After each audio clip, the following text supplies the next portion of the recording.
نحمده ونصلي على رسوله الكريم أما بعد فأعوذ بالله من الشيطان الرجيم بسم الله الرحمن الرحيم إن في خلق السماوات والأرض واختلاف الليل والنهار والفلك التي تجري في البحر بما ينفع الناس وما أنزل الله من السماء من ماء فأحيا به الأرض بعد موتها وبث فيها من كل دابة وتصريف الرياح والسحاب المسخر بين السماء والأرض لآيات لقوم يعقلون ومن الناس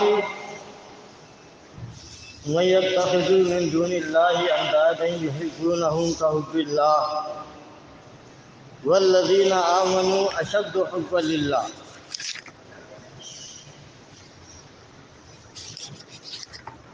ولو يرى الذين ظلموا إذ يرون العذاب أن القوة لله جميعا وأن الله شديد العذاب۔ سورۃ البقرہ کی یہ آیات ہیں 164 سے لے کر اور 165 تک تلاوت کی ہے۔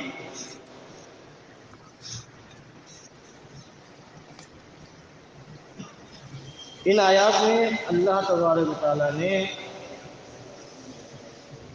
اپنی نشانیاں بیان کی۔ نشانی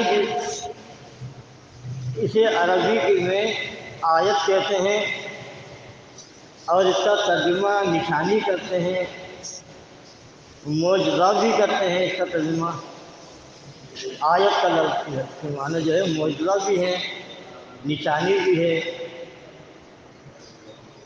معجزات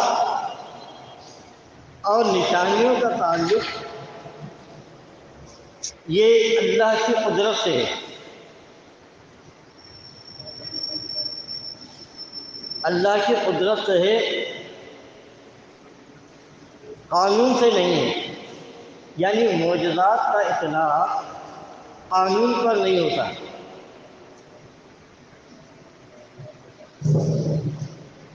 لہذا جو معجزات یا اللہ کی قدرت کے حوالے سے آیات ہیں وہ خاص معاملات کے لیے ہوا کرتی ہیں، خاص واقعات کے لیے، استثنائی معاملات کے لیے۔ جیسے اللہ تبارک و تعالیٰ فرماتا ہے ان اللہ یسمع من یشاء، کہ اللہ جسے چاہے سنوا دیتا ہے، سنوا سکتا ہے۔ تو یہاں اللہ کی مشیت اور اس کی قدرت ہے کہ اللہ چاہے تو پتھر کو گویائی عطا کر دے، پتھر بھی بولنے لگے، بے جان میں جان ڈال دے۔ یہ اللہ کی قدرت ہے، وہ جو چاہے کرے، لیکن قانون نہیں ہے۔ قانون یہ ہے کہ جو بے جان ہے وہ بے جان ہے۔ قانون یہ ہے کہ اللہ تبارک و تعالیٰ مردوں کو نہیں سناتا، یہ اللہ کا قانون ہے۔ اب جو لوگ شرک کا دروازہ کھولتے ہیں تو وہ اللہ کی قدرت کو لے کے آتے ہیں، قانون تو کبھی نہیں لاتے، قدرت کو لے کے آتے ہیں۔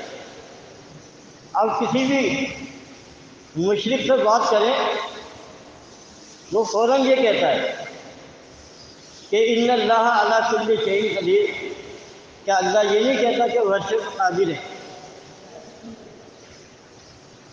اللہ ہر شے پر قادر ہے، اس سے کسی کو انکار نہیں ہے۔ لیکن اللہ تبارک و تعالیٰ کی ایک سنت بھی ہے، اس کا قانون بھی ہے۔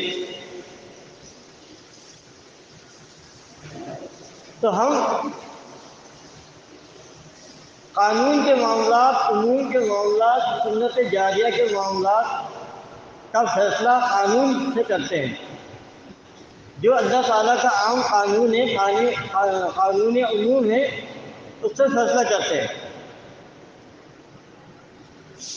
البتہ جب اگر کوئی شخص کسی معجزے کا انکار کرے تو ہم پھر اللہ کی قدرت والی آیت کی پیش کرتے ہیں کہ دیکھو عیسیٰ کو اللہ نے بغیر باپ کو پیدا کیا، یہ اللہ کی قدرت ہے، قانون نہیں ہے۔ اللہ نے قریب بدر کے مردوں کو سنایا، اللہ کے نبی نے قریب بدر کے مردوں کو سنایا، یہ اللہ کی قدرت ہے، قانون نہیں ہے۔ قانون تو یہ ہے کہ مردے نہیں سنتے۔ قانون یہ ہے کہ جو بھی دنیا سے چلا جائے گا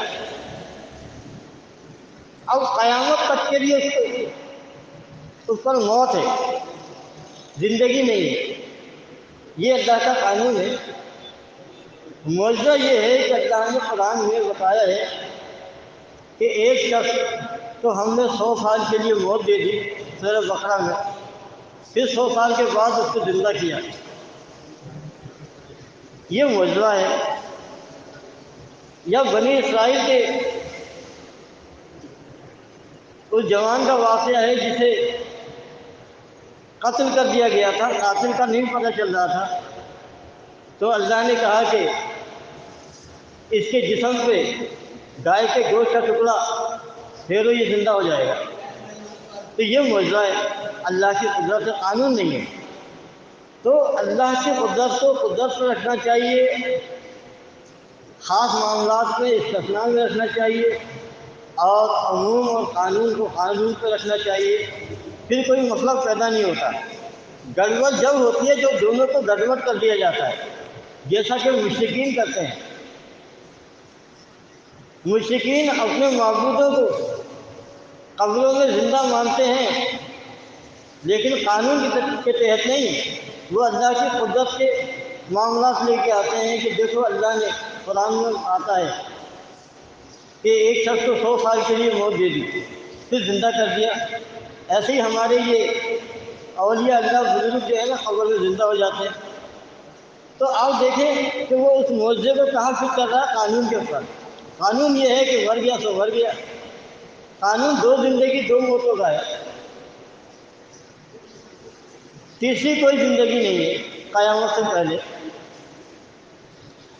ہاں نہیں، 2 زندگی 2 موتوں کا ہے قانون۔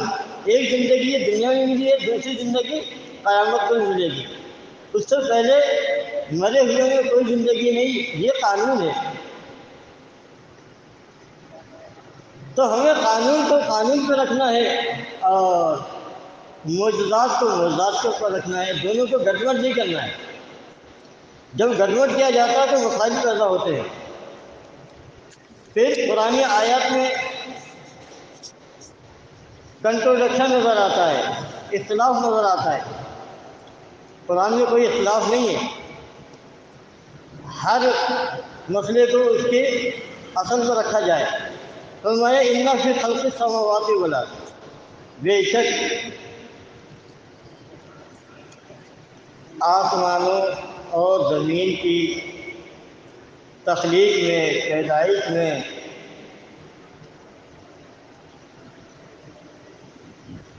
اور رات اور دن کے اختلاف میں۔ اختلاف کیا ہے؟ جب رات ہوتی ہے تو دن غائب ہو جاتا ہے، جب دن آتا ہے تو رات غائب ہو جاتی ہے، یہ ہے اختلاف۔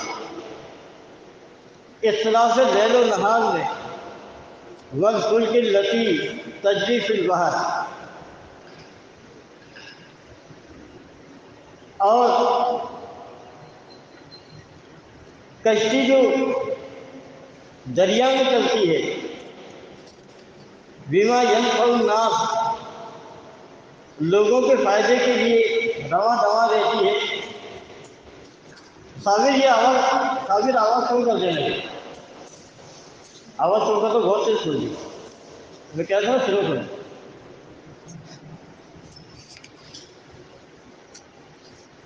کشتی جو دریا میں تیرتی ہے پانی کے اوپر، بہت اوپر،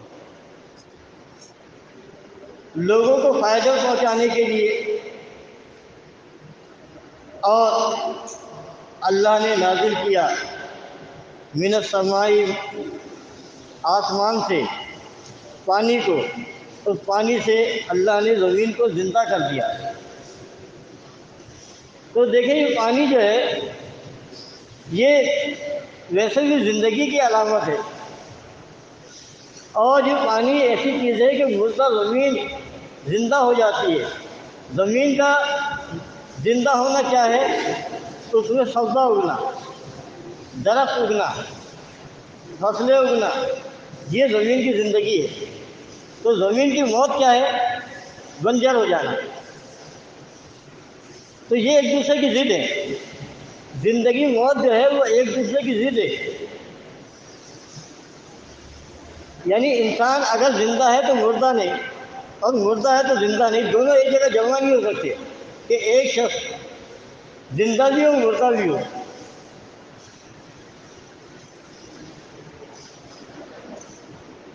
تو فرمایا کہ بارش ہوتی ہے، آسمان سے بارش برستی ہے، پانی نازل ہوتا ہے اور وہ مردہ زمین کو زندہ کر دیتا ہے مرنے کے بعد۔ وہ وصف فیہا من کل دابہ، اللہ نے زمین میں کتنے جانور پھیلا دیے، بے حساب جانور ہیں، پرندے ہیں جن کا شمار کرنا مشکل ہے۔ وہ تصریف الریاح، اور اللہ تبارک و تعالیٰ ہواؤں کو چلاتا ہے۔ والسحاب المسخر بین السماء والارض، اور بادلوں کو جو آسمان کے درمیان گھرے ہوئے ہیں، اس میں اللہ فرماتا ہے نشانیاں ہیں۔ کس چیز کی نشانیاں ہیں؟ ہم آسمان کو دیکھتے ہیں تو ہمیں پتہ چلتا ہے کہ اس کو بنانے والا اللہ تبارک و تعالیٰ ہے۔ تو یہ اللہ کی قدرت کی نشانی ہے جو اللہ کی وحدانیت کو ظاہر کر رہی ہے کہ اس کو بنانے والا کوئی ہے، اس کا خالق کوئی ہے۔ کوئی چیز از خود نہیں بن جاتی، ہر چیز کا پیدا کرنے والا کوئی نہ کوئی ہوتا ہے۔ یا اس کو یہ سمجھ لیں کہ کوئی بھی فعل فاعل کے بغیر نہیں ہوتا، فعل کبھی بھی فاعل کے بغیر نہیں ہوتا، ہر فعل کا فاعل کوئی نہ کوئی ہوتا ہے۔ اب جیسے یہ شرک ہے، یہ شرک خود بخود نہیں ہوتا، اس کا کوئی نہ کوئی کرنے والا ہے، فاعل ہے ان کے۔ اگر فاعل ہے تو پھر شرک کرنے والے تو ہیں اور وہی مشرک ہیں۔ لوگ کہتے ہیں کہ شرک بری چیز ہے، لیکن یہ نہ کہو کہ جی فلاں شرک کرتا ہے فلاں شرک کرتا ہے۔ تو ہم اس سے یہی کہتے ہیں کہ دیکھو کوئی بھی شے فاعل کے بغیر نہیں ہوتی۔ اگر شرک ہو رہا ہے تو شرک کرنے والے بھی ہوں گے، ایسا ہو نہیں سکتا نا کہ شرک ہو رہا ہو شرک کرنے والا کوئی نہ ہو۔ ایسا ہو نہیں سکتا کہ لوگوں کا قتل ہو رہا ہو اور قاتل کوئی نہ ہو، ایسا ممکن نہیں ہے نا۔ یعنی ہر اس کے پیچھے اس کا فاعل موجود ہوتا ہے۔ تو شرک کرنے والے بھی موجود ہیں جبھی شرک ہو رہا ہے۔ اگر شرک کرنے والے نہ ہو تو شرک نہیں ہوگا، اگر شرک ہو رہا ہے تو اس کے کرنے والے مشرک ہیں۔ بھائی کسی بھی فعل کو کے فاعل جو ہوتے ہیں نا وہ لازمی ہوتے ہیں۔ یہ کائنات خود بخود نہیں بن گئی، از خود نہیں بن گئی، بلکہ اس کا فاعل اللہ تعالیٰ ہے، یعنی اس کائنات کو بنانے والا اللہ ہے۔ تو بغیر خالق کے مخلوق نہیں، بغیر فاعل کے فعل نہیں ہوتا۔ اسی طرح کفر ہو رہا ہے تو کفر کرنے والے ہیں تو ہو رہا ہے نا۔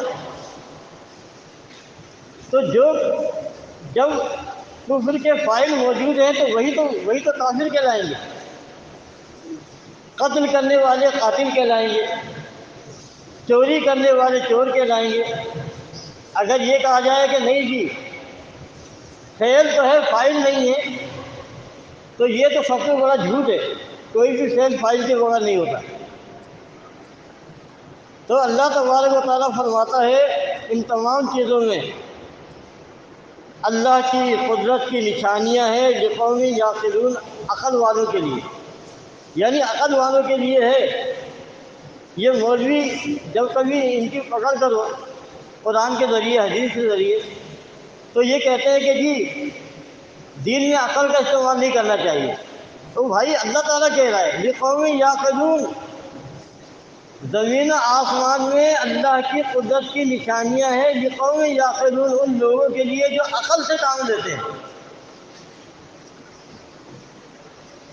دیکھیں جو عقل سے کام نہ لے وہ تو پھر جانور ہوا نا۔ تو انسان جو ہے عاقل مخلوق ہے۔ کیوں عاقل مخلوق ہے؟ عقل سے کام لیتی ہے۔ اللہ نے ان کو عقل دے کر انہیں مکلف بنایا ہے۔ اگر کسی شخص میں عقل نہیں ہو تو وہ انسان نہیں ہے، جانور ہے۔ آگے اللہ فرماتا ہے وَمِنَ النَّاسِ، لوگوں میں ایسے بھی ہیں مَن يَتَّخِذُ مِن دُونِ اللَّهِ، جو بناتے ہیں من دون اللہ، اللہ کے سوا، اللہ کے علاوہ، اللہ کو چھوڑ کر، اندادا، اس کے برابری کے، اس کے ہمسر، نت کہتے ہیں برابری کا، اور اندازہ نت کی جمع ہے۔ لوگوں میں ایسے بھی ہوتے ہیں جو اللہ کو چھوڑ کر اوروں کو اس کا ہم پلہ، ہمسر اور نت بناتے ہیں۔ یحبونہم کحب اللہ، اور ان سے ایسی محبت کرتے ہیں جیسی کہ اللہ سے کرنی چاہیے۔ دیکھیں اللہ جیسی محبت بندہ کسی سے نہیں کرتا، یہاں تک کہ والدین سے بھی نہیں کرتا، والدین سے بھی نہیں کرتا۔ اللہ جیسی محبت کب ہوتی ہے؟ جب کسی انسان کو ما فوق الطبع ما فوق الفطرت ہستی سمجھ کے اس سے محبت کرے گا تو یہ اللہ والی محبت ہے۔ دیکھیں میں آپ سے محبت کرتا ہوں، میری دوستی ہے تو بحیثیت انسان کی، لیکن اگر میں کسی شخص میں الوہی صفات مانوں، الوہی صفات مانوں، ما فوق الطبع ہستی مانوں، تو پھر میری نظر میں وہ انسانیت سے نکل گیا، اس سے اعلیٰ درجے کو فائز ہو گیا، یہاں تک کہ الوہیت کے مقام پر چلا گیا۔ تو اللہ تعالیٰ اسی بات کی نشاندہی کر رہا ہے کہ لوگوں میں ایسے لوگ بھی ہیں جو اللہ کے ہمسر، نت، پارٹنر، برابر کی ہم پلہ بناتے ہیں اور ان سے ایسی محبت کرتے ہیں جیسی کہ اللہ سے کرنی چاہیے۔ اسی طریقے سے دیکھیں اہل قبور ہیں، قبر والے ہیں، دیکھیں میں آپ مجھ سے ہیلپ مانگتے ہیں، میں آپ سے ہیلپ لیتا ہوں، مدد مانگتا ہوں، یہ فعل جو ہے شرک نہیں ہے، اس میں بندہ من دون اللہ نہیں، میں من دون اللہ آپ سے مدد نہیں مانگ رہا، لیکن جب کسی صاحب قبر کے پاس جاتا ہوں، کسی مزار پہ جاتا ہوں اور اس سے کہتا ہوں بابا جی میری مدد کریں، میری مدد کریں، تو میں اس کو ما فوق الاسباب ہستی سمجھ کے کہ یہ من و مٹی کے اندر بھی ہے تو میرے دلوں کے راز جانتا ہے، کہتے ہیں نا شاباش کرے پرواز جانے حال دلا دے، راز دلا دے، کہ دلوں کے حال جانتا ہے۔ تو جس ہستی کے متعلق میرا یہ نظریہ ہو کہ یہ دلوں کے حال جانتا ہے تو اس کو میں نے اللہ کی الوہیت کے منصب پہ فائز کر دیا۔ تو مزار والوں سے جب کوئی مدد مانگتا ہے تو اسے ما فوق الفطرت ہستی سمجھ کے اس سے ایسی محبت کرتا ہے جیسی اللہ سے کرنی چاہیے، ایسی امیدیں وابستہ کرتا ہے جیسی کہ اللہ سے کرنی چاہیے۔ یہ جو جاتے ہیں نا مردوں سے مدد مانگتے ہیں، منتیں مرادیں مانگتے ہیں، تو یہ بڑی عقیدت اور محبت کے ساتھ جاتے ہیں، اور ان کی ارادہ نیت یہ ہوتی ہے کہ ان کے بارے میں بدگمانی بھی نہیں کرنی چاہیے۔ اگر ہم ان کے بارے میں کوئی بدگمانی کریں گے تو انہیں علم ہو جائے گا اور یہ ہم سے ناراض ہو جائیں گے۔ لیکن یہی محبت بندہ اللہ سے کرتا ہے، قطع نہیں کرتا کہ اگر میں اللہ کے بارے میں بدگمانی کروں گا تو اللہ کو علم ہو جائے گا، اللہ ناراض ہوگا۔ تو دیکھیں اس کو کہتے ہیں کہ یہ انہوں نے جو اللہ کے شریک بنائے ہیں ان سے ایسی محبت کرتے ہیں جیسی اللہ سے کرنی چاہیے۔ ایسا ممکن نہیں ہے کہ بندہ کسی بے جان مخلوق کو مدد کے لیے پکارے اور اس کو سننے والا دیکھنے والا نہ مانے۔ اب دیکھیں نا، مٹی کے اندر جو دفن ہے اس کا کان بھی مرا ہوا ہے، آنکھیں بھی مری ہوئی ہیں، زبان بھی مری ہوئی ہے، لیکن بندہ اس کانسیپٹ کے تحت اس کو پکارتا ہے کہ یہ مرے ہوئے کان سے ایسا طاقتور ہے کہ جب اس کو مٹی میں دفن کیا تو یہ ایسا طاقتور ہستی بن گیا کہ جیسے اللہ تبارک و تعالیٰ ہر جگہ سے سن لیتا ہے، یہ بھی سننے والا ہے۔ یہ عقیدہ رکھتے ہیں نا کہ پیر جیلانی، عبد القادر جیلانی، اگر ہم یہاں سے پکارے تو وہ سن لیتے ہیں۔ تو جو بندہ جب کسی کے بارے میں یہ عقیدہ رکھے کہ یہ ہر جگہ سے سننے والے ہیں اور اللہ بھی ہر جگہ سے سننے والا ہے، تو اب اندازہ لگائیے کہ اس پکارنے والے کی دل میں اس کے لیے ایسی محبت ہوگی جیسے کہ اللہ کے لیے ہونی چاہیے، خود بخود ہو جائے گی نا۔ دیکھیں میں اگر آپ کو مدد کے لیے پکار رہا ہوں اور یا علی مدد پکارتا ہوں، دونوں میں فرق ہے، دونوں ایک نہیں ہے۔ کیونکہ جب میں کسی اپنے جیسے انسان سے مدد مانگتا ہوں تو میرے ذہن میں یہ خیال ہوتا ہے کہ ہو سکتا ہے کہ یہ میری مدد نہ کرے یا اس کے حالات اچھے نہ ہوں، سارے امکانات ہوتے ہیں۔ لیکن جب بندہ یا علی مدد پکارتا ہے تو اس کو پختہ یقین ہوتا ہے کہ علی جو ہے میری بات ٹالے گا نہیں۔ یہی تو شرک ہے، دیکھیں یہی تو فرق ہے۔